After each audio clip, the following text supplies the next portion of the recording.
Aziz dem ci boîte. comprendre nga. gisuma ko muy ànd ak góor jigéen. gisuma ko muy wax téléphone ak góor jigéen. gisuma ko muy jëfinu góor jigéen. ngeen baal ma si kàddu bi. gisuma ko ndaw si ñuy jàpp ni moom moo bokk na ci rey Aziz mooy Nabou Leye. waaw moom moo souligné affaire góor jigéen. moo souligné affaire góor jigéen da nga bëgg a xoqatal wala boo ko tiital moo tax mu def loolu. moom Aziz moom ma présenté femme bi moom nga présenté. moo la présenté Nabou Leye moom waaw ñëw naa kër Nabou Leye du benn du ñaar mais du ma ñëw man seul damay ñëw ànd ak Aziz. du fa ñëw yëpp Aziz laa àndal. ba fay dem Aziz ngay àndal. Aziz laa àndal. Nabou Leye da doon génn ak moom affaire mbëggeel nangam. relation dafa amoon. man li ma jiitu nekk Aziz yëpp mosuma dégg Aziz ne ma kii mooy sama gel. xam nga kañ laa gëm ni comme laa gëm ni Aziz dafa dee. mooy jour bi ñu koy enterré. jour bi ñu koy denc laa gëm ni dafa dee. mais foofu aussi foofu ñu ko denc. dañ fa ànd mag moom parce que papa moo fa tëdd. maa moom. boo xoolee vidéo yi mu def yëpp si armée yi foofu. nga gis ni mu ànd ay xale wala mu toog fa di wax ne sa baab fii lañ ko nekk vidéo yi man maa ko doon vidéo man. yaa doon vidéo bi doon ki bàmmeel bi. waaw si bàmmeel bi kon yow yàgg nga ànd ak moom. ko xam nga kon kooku am nañ fi ñu liyee man moom lu bari.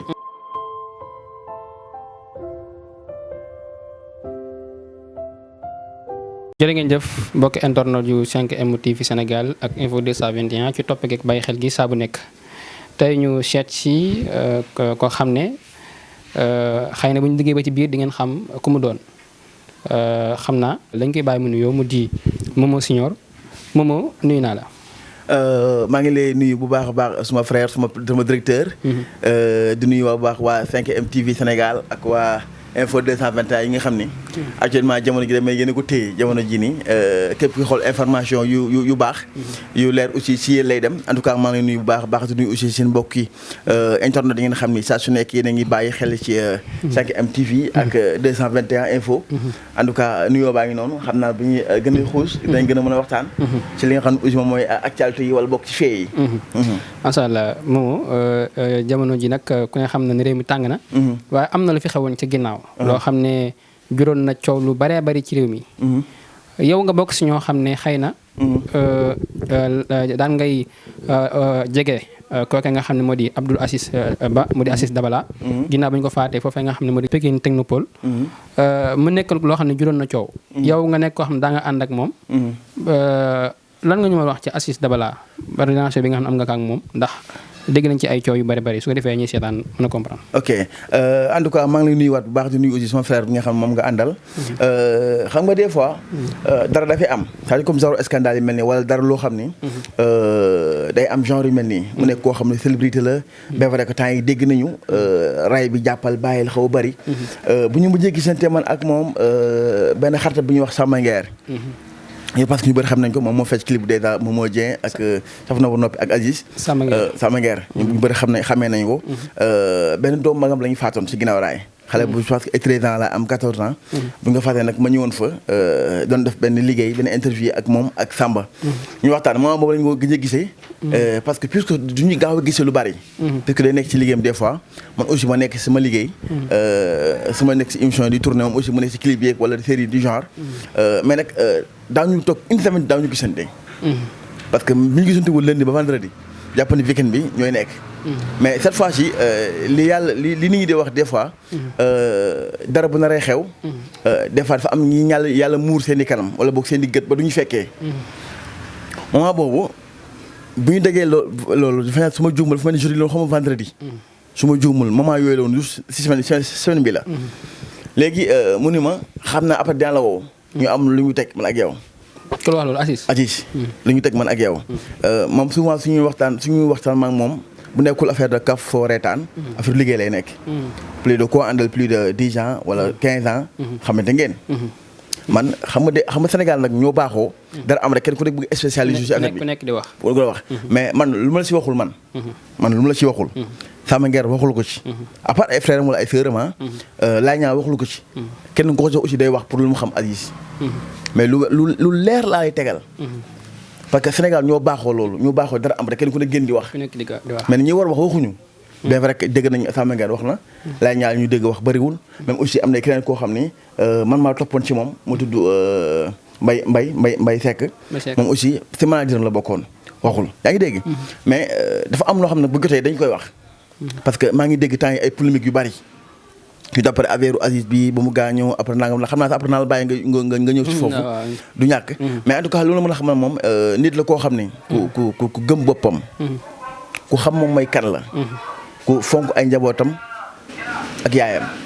parce que man xam naa dara man damaa dem ba à la fin nekkatul sama relation man ak moom entre liggéey. dafa ne ba nekk à la fin man ak moom frère et frère parce que seen waa kër ñëpp ma xam. ku ma xam aji même aji bu yàlla bi nga faatee. tout le temps dama jot ay appels yoo xam ne xaw ma leen ñooñu xaw ma leen. am ñu lay woo tout le temps nit ñi may woo dañoo jàll aji. kon ça veut dire que. ànd bu rafet la. ànd la boo xam ne aussi bu sincère la woon. ci biir 10 ans yi nga ànd ak moom. 10 ans yi nga ànd ak moom ku ne xam ne yàgg na. mais ndax da nga xamante ne moom fii Dakar. wala avant da ngeen am fi nekkoon jaar àndoon nekk fenn wala lan moo tax ngeen xamante. dañoo xamante accidentellement. ñoo xamante fii ngeen xamante. waaw fii la ñu xamante Dakar. accidentellement la nga xamante boobu mi ngi dëkk Thiaré Azur. fa la nekkoon fa la dëkkoon. parce que bu ma ñëwee tuxu si Technopole. matul bu matin 8 mois. wala 7 mois ci lay toll. mais kii dem ba ne la ba man de fii bëgg naa fi génn mais comme borom kër gi daa soxla këram. xam naa léegi wutal ma sa côté yooyu. sama côté yi mais c'est-à-dire Malika. wala Apix. foofu moo gën a calme. ma nga te foofu aussi pour nga dem Dakar rek yomb man ak moom ñox loolu de. léegi man ok amul problème am na benn agent bu immobilier bu nekk sama koñ dinaa ko woo laaj ko. man fàtte woon naa ko de juste après mu woo ma téléphone.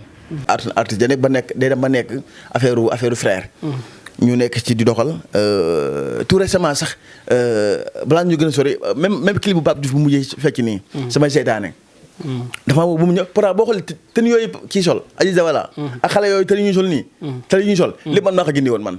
yaa ngi jëndi woon ten yi maa jënd ten yooyu yëpp mën naa ko jënd ten rouge blanc yooyu yëpp mën naa ko jëndi woon buntu Pikine laa ko jëndee. mais nag des fois xam nga Sénégalais moo bëgg bu dara amee rek. kenn ku nekk bëgg andi maa xam kii bi bu bëri ay fee. mais nag ñun lu ñu mënul wax ci yëf yi.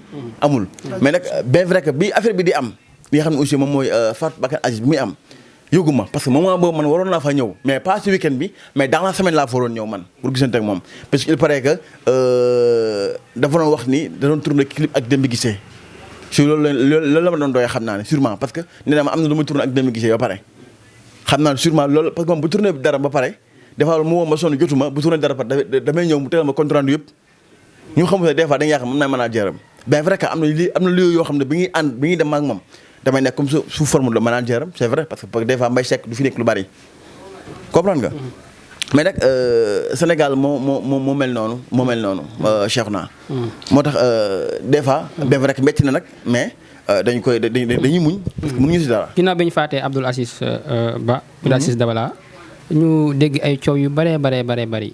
ku nekk di ci wax ba ñu bëri di ci wax yu ñaaw yoo xam ne ñu ngi koy dégg. ok ay borom ñaari tur la ak yooyu. yow comme yàgg nga ànd ak moom. lan nga ñu wax ci Aziz ban comportement la am. ok très bien loolu nag moo gën a am importance que pour ma wax. xam nga tey mën na ànd ak Cheikhouna. Cheikhouna tux yàmba. tey man mën naa ànd ak Cheikhouna tey. Cheikhouna tux yàmba. est-ce que man damay tux yàmba. déedéet. ok mën naa ànd ak tey son Ablaye Diop. muy def naka sudul noonu est-ce que man noonu laa mel. mais man melu ma noonu.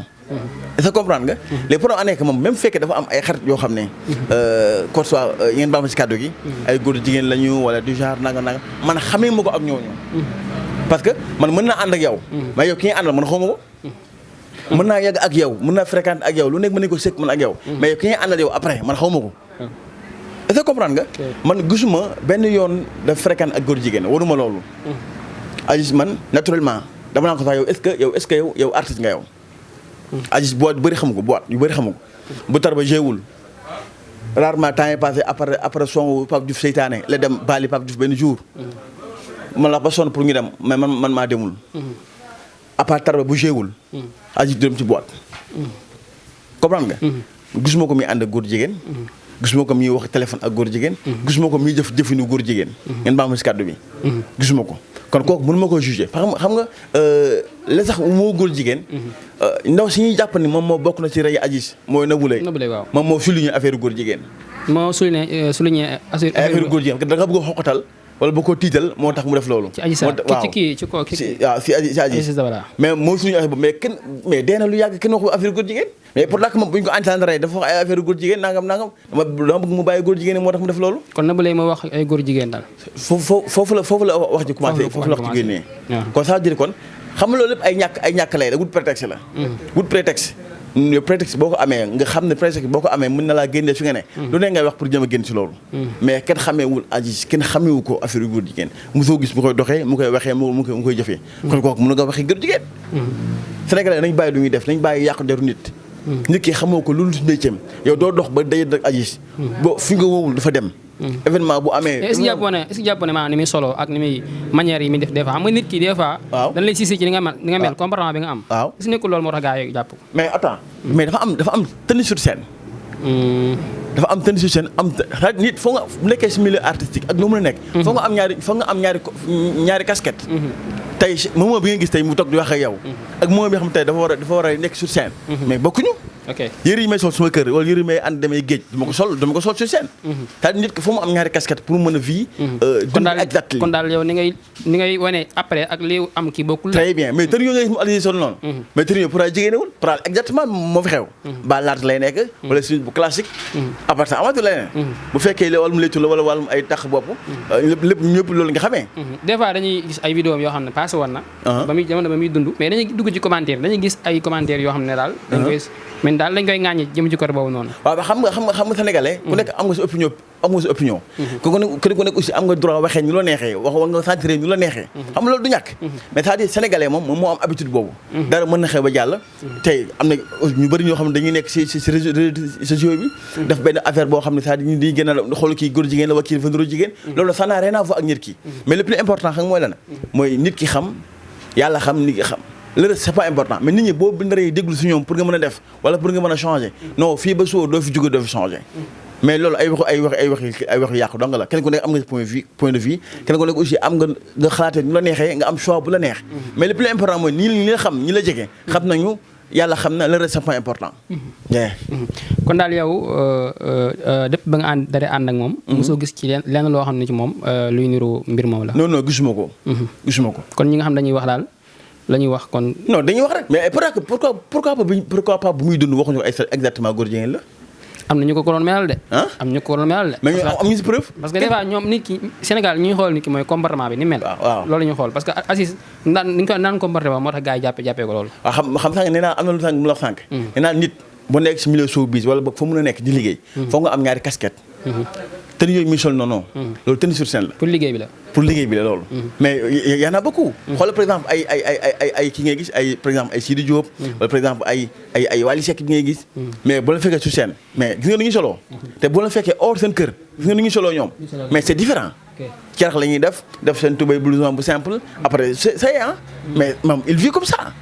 amaatul leen loo xam ni mais xam nga Sénégal nag moom saa yi ba bëggee dégg-dëgg. ñoom dañuy xool nu mu gën a bonee actuellement nii Sénégal dañuy xool nu mu gën a bonee nu mu gën a salté ñu koy waxee. kon Aziz ba mu luyee fee ci Pikine Technopole yàggul. dégg la avant DM bi laa wax bu fa amee 8 mois. wala matul at. bu mu dëkkee matul at. man su ma fa ñëwee ay 4 fois lay nekk wala 5 fois lay nekk. dem nga fa yow. man dem naa fa demati fa. lu bari parce que ñoo doon nekk. mais moment bi affaire bi am toog na ay 2 semaines yoo xam ni doog ma fa.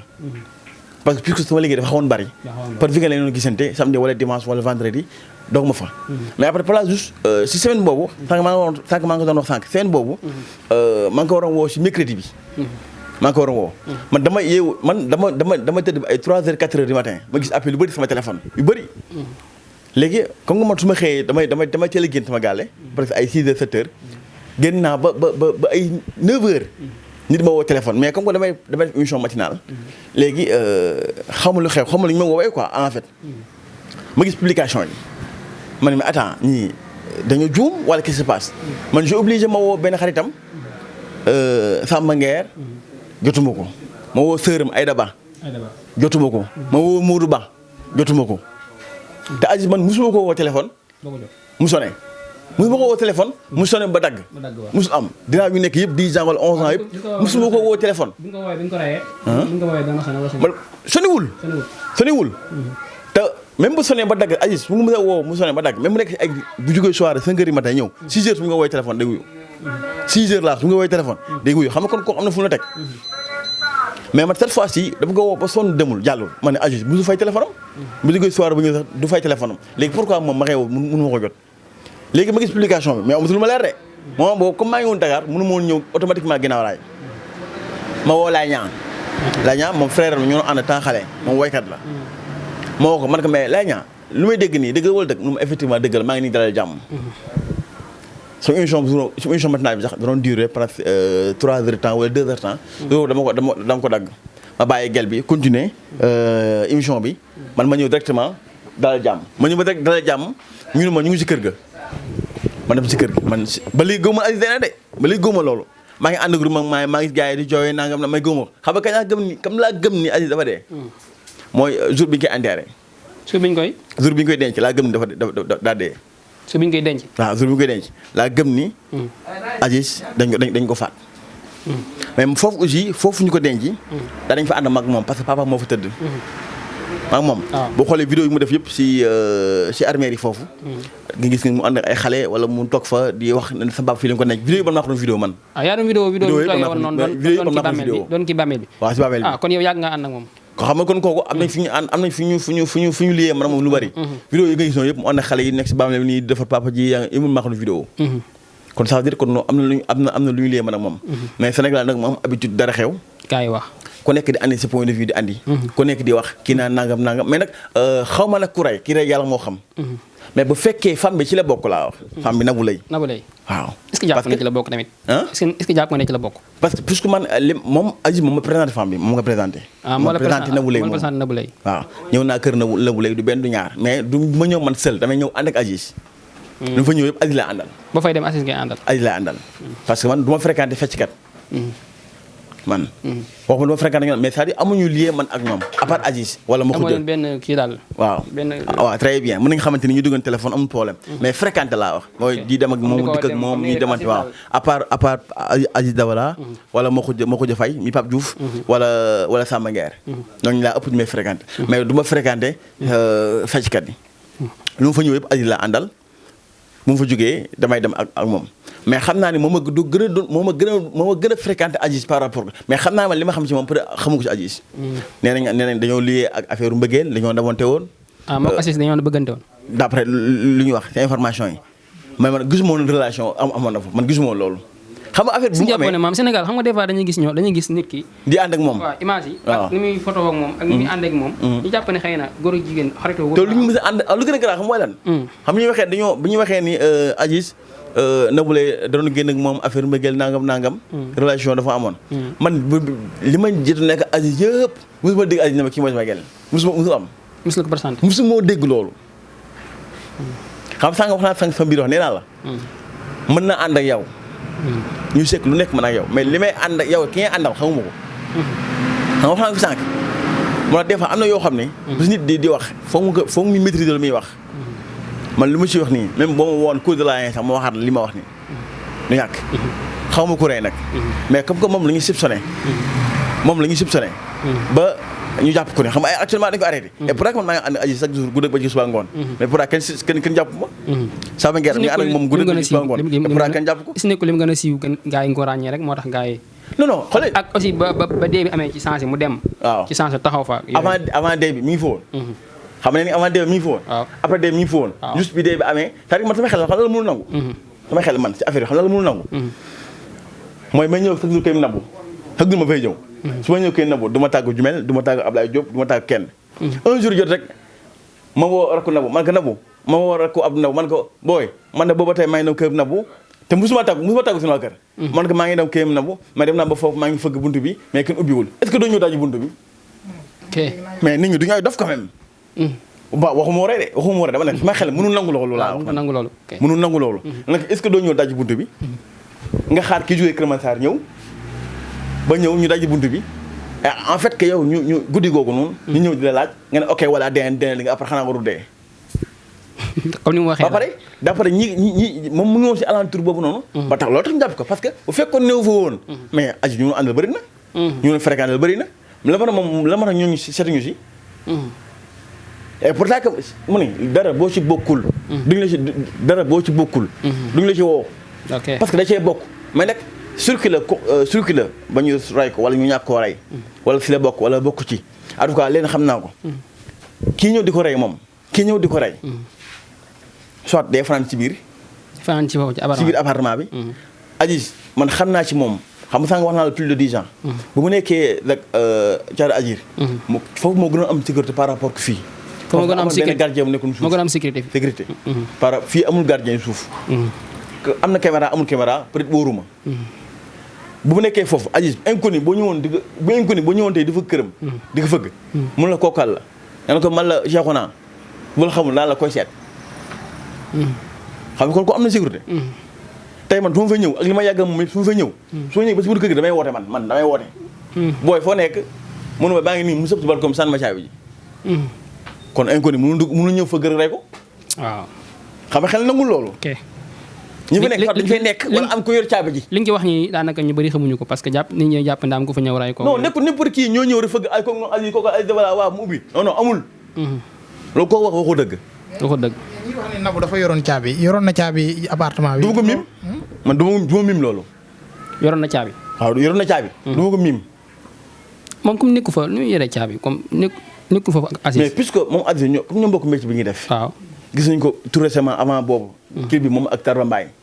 ñoo fecc. te Aziz lépp lu mu am ci ay programme yu mel noonu. da ci woo Nabou Leye.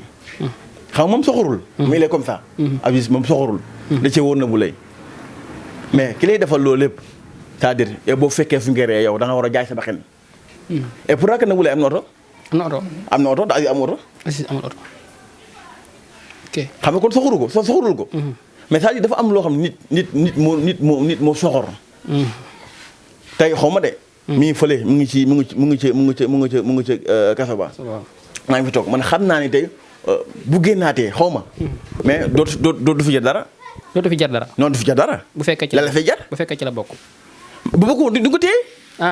duñ ko téye est-ce que nekkul dañu ko suspendre rek jàpp mën naa nekk ba tey de. gars yi des fois. da nga jàpp ne peut-être dañoo jàpp ni si la bokk ñu jàpp ko. waaw mais xam nga. xam nga des fois tous les moyens yi ñu soxla pour bokk ni si nga bokk wala bokkoo ci. moo ñu am nañ ko si moom. mi ngi woon ci alentour bi. vidéo bu ma gee def gis nañ ko moom moo film moo Wally nangam ak yeneen. waaw pourtant ñun ñii di fréquent ak chaque jour loo jàpp kenn jàppuñu ñun loo kenn jàppuñu. ok et pourtant que Demba jóge na fa mbaa yàggul. Demba man la. beneen xaritam jóge na fa mbaa yàggul loo kenn jàpp ko. ok. mbir mi xaw naa rëbëjoo daal. non dina rëbëjoo nag du neex a dégg. ok dina rëbëjoo de. actuellement dina rëbëjoo. parce que bu si bokkul duñ ko téye. ñi si bokk yëpp dañ leen bàyyi. wala kenn waxul seen wax. mais ñi si bokk li ngi téye te ñooñu xam nga police nag ak wala gendarmerie. saa waay dofuñu def bu tax ngeen baal ma si kàddu gi balaa ñu may jël ci man tamit. comprendre nga dofuñu def bu tax. ñoom inconscient bu tax ni kenn bokkul. ñi doon wër fee jiw nekk kaay si nga bokk mënul nekk. ku si bokk ku si laale. kuñ si jàpp da nga cee bokk. ok parce que ñi ko rey mën nañ nekk inconnu de mën nañ bañ a xam Aziz de. mën nañ bañ a xam Aziz wala mën nañu inconnu. mais dama ne. ñoom ñëwuñu fëgg buntu bi kan Aziz ubbi leen. ñëwuñu fëgg Aziz ubbi leen. non non jàpp ñu ko rey ci biir la nekk. ci biir la ngi nekk rek. wala boog kenn ubbil leen waaye du Aziz. du Aziz du Wally. ok du Aziz du Wally ku leen ubbil. xaw ma ne ku leen ubbil. mais du Aziz du Wally war soit ñu nekkoon ci biir. ci diggante Aziz ak Wally ndax des fois. bam génne àdduna mook Aziz. dañuy digg ay kàddu yu bëree bëri ñi naan nijaayam laag. ab kéem laag mbokkam laag. ba sax mbokki Wally génnoon. yow loo xam ci diggante Aziz. waaw man dama ñëw parce que Aziz Wally nekku woon Thiaroye Azur. man fii laa xamee nu mu tudd Technopole. Technopole laa xamee. ok parce que fii Thiaroye Azur moom moo fa nekkoon. mais bi Aziz tuusee. Technopole laa fa ñëw mu xam ma Wally quoi sama doom la nangam. xam nga suñu doom la ñuy wax parce que nit ki bu la bëggee. xam nga bu bëgg bi xaw a jéggi dayoo. xam nga lu mu am ngeen bokk. Aziz bi jënd yi rafet da koy ginaaleel. xaalis Wally koo xool xam ne Wally sonnul. Wally boo xoolee xam ne Wally sonnul téléphone yu cher la yor. Wally bu sa bëgg na nga yaakaar ne kii use ba la jógee.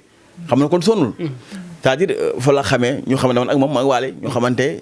xam nga des fois par ngoon bu wàccee dem entraînement mu Aziz ñu ànd dem entraîné ay tout affaire yooyu noonu. man foofu laa xamee Aziz fa laa xamee Wally. mais quant à leen moo yu ñu ci dégg nag man ay kii nijaayam la ak yooyu noonu. nijaayam la yooyu noonu. mën na nekk ay mbokk yu sori. mën na nekk mais li andi Wally foofu noonu. xaw ma lan la man dama xëy ñu gis ko fa. ma gisee aussi seen réaction ma xam ne peut-être Aziz daf ko doomoo.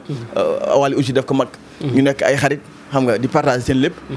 man jàpp ne aussi ànd bu naayat la moom fu ñuy aussi dañuy foo ko flaytan après. kon yow xam nga Aziz bu yàgg après nga doog a xam Wally. non Wally fii laa xamee. bu mu dugg see fii caare Technopole. laa xamee mais bu may xam Aziz. mu ngi woon fële mi ngi woon Terre Azur.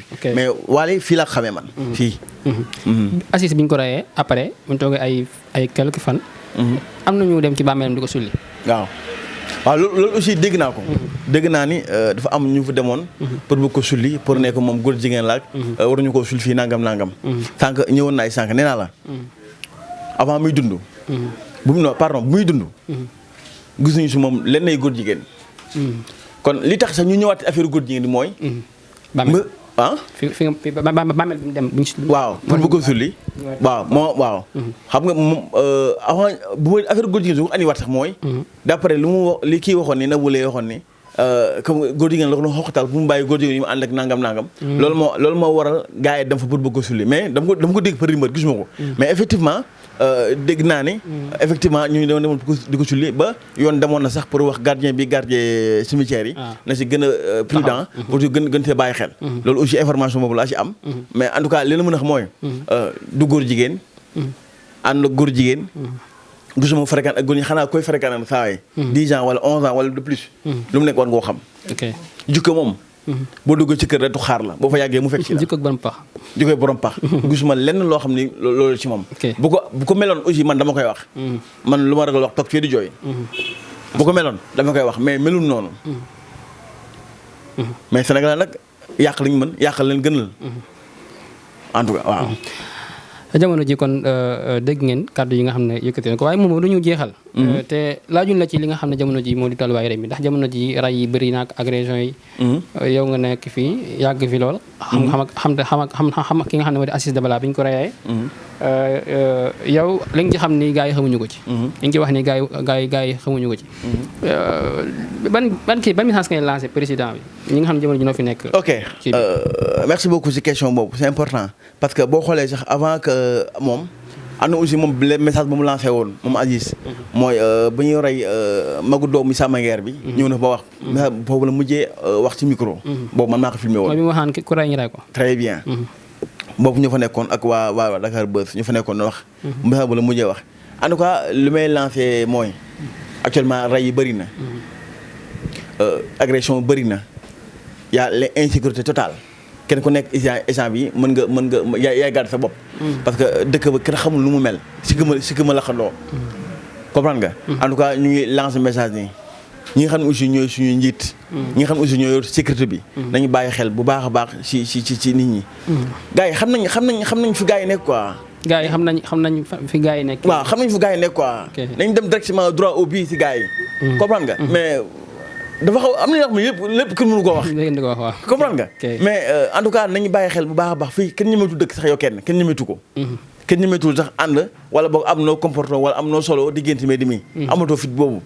comprendre nga en tout cas nañu bàyyi xel bu baax a baax sécurité bi ñi nga xam aussi ñooy suñu njiit nañu dimbali aussi si loolu bu baax a baax. wala mu rey yi nag moom. man benn solution la am pour mu leer. xam nga mooy temps yële passé dégg ngeen Thiès mais kii rayoon waa gi ne ko Jakarta bi. waaw yéen a ngi fàttaliku bañ taloon ko fi. waaw après da nga diggal coow bi. diggaatoo ko de xam loolu diggatoo coow bi. parce que waa ji bu mu reyee dañ ko rayoon tamit dañ ko taal ba mu sedd. léegi nag mi kii day ñàkk rek mbokk yi day ñàkk mbokk yi ñàkk mu jeex. léegi foofu la ñu tolloon nag. ku rey ñu rey la. nañ def loolu ñoo essayé loolu xool ba xam. parce que boo reyee nit après man su ñaanuma ko tey ma rey tey benn Cheikhouna exemple quoi. comme Cheikhouna sama xarit la. après ma dem ci kaso bi dans 2 ans 3 ans ma génnaat après mbokk Cheikhouna xool ni kii nii moo reyoon Cheikhouna quoi ma mi ngi traîné. da ngay dem lekk da nga lekk. di ko naan. di nga clim dina ëpp wala vente la dina ëpp. taalo yi da ngaa rey nit léegi après ñi nga rey nag ñoom. xanaa ñoom am ñu métit. c'est-à-dire pour mu leer pour mu gaaw pour affaire bi gën a gaaw. xool bu nga def léegi mu changé. ku rey rek ñu rey la. ku rey ñu rey la mu jeex ku rey ñu rey la mu jeex.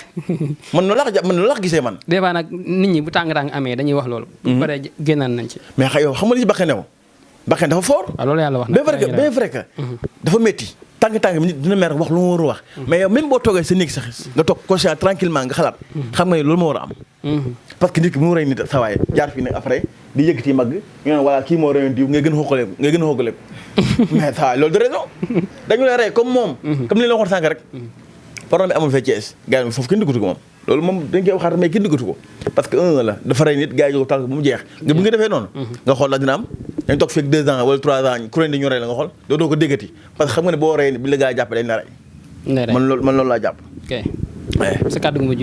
ok sama kàddu mujj mooy maa ngi lay char maa ngi lay remercier aussi baax a baax le fait nga déplacé wu ñëw ba si man ak suma copain ak waa info 221 en tout cas di la wax ne télé bu baax baa ngi nii gars mën nañ di abonné mën nañ di partager xam nga mën nañ di like aussi fii la information yi nekk boo bëggee information bu leer bu wóor mën nga ko jàpp 5 MTV wala boog info 221 en tout cas dañu jox aussi rendez-vous fii rek la information yi que soit mu nekk information people que soit mu nekk information politique jamono ji xam nga politique dafa gën a yëngu lu ci lépp lu ci information xaar nañ ko deen ko am incha allah rabbi sama gars jaa ngeen jëf